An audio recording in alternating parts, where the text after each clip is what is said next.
not sure we can completely answer that question for you. We can come close. David Bowie, of course, asked you if there's life on Mars.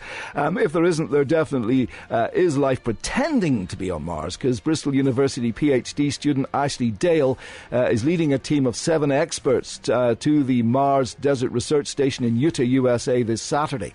Now, for 2 weeks, Ashley and his team will be part of a simulated experiment to replicate life on the Red Planet, and he spoke to me from America just a short time ago. So we'll be living in the high-altitude desert of Utah in a place in the world specifically chosen for its geological likeness to Mars.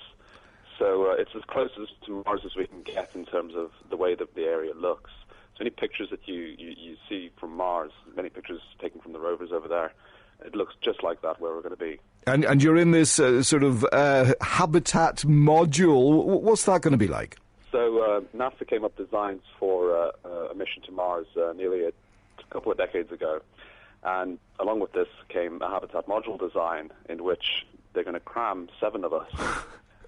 It's effectively an 8-meter diameter silo with 2 stories. So it's very, very, very tight for the 7 of us. And the whole idea of personal space is just going to be completely removed. And that's one of the studies they're looking at there, is just how we deal with that. Have you sort of been obviously training in preparation even for this experiment? I mean, just getting on, having your own space, the claustrophobia, psychologically, sort of working together, all of that. It's going to be fascinating to see how that pans out. We have been working together for the last couple of months, but not to that level yet, not to the level of where we've been sort of pre-training in terms of the confinement, because that is one of the studies they want to look at, is just how people deal with that confinement off the mark. How did you guys get chosen to do this then? Well, I've been a bit of an advocate for Mars for quite a while, and I got into contact with the guys that run this facility and was profiled to fit the mission requirements. And over the last year or so, it's been quite a long procedure in getting it all put together. Over the last year or so, we've put together a group of people with very relevant research, and we've been given the go.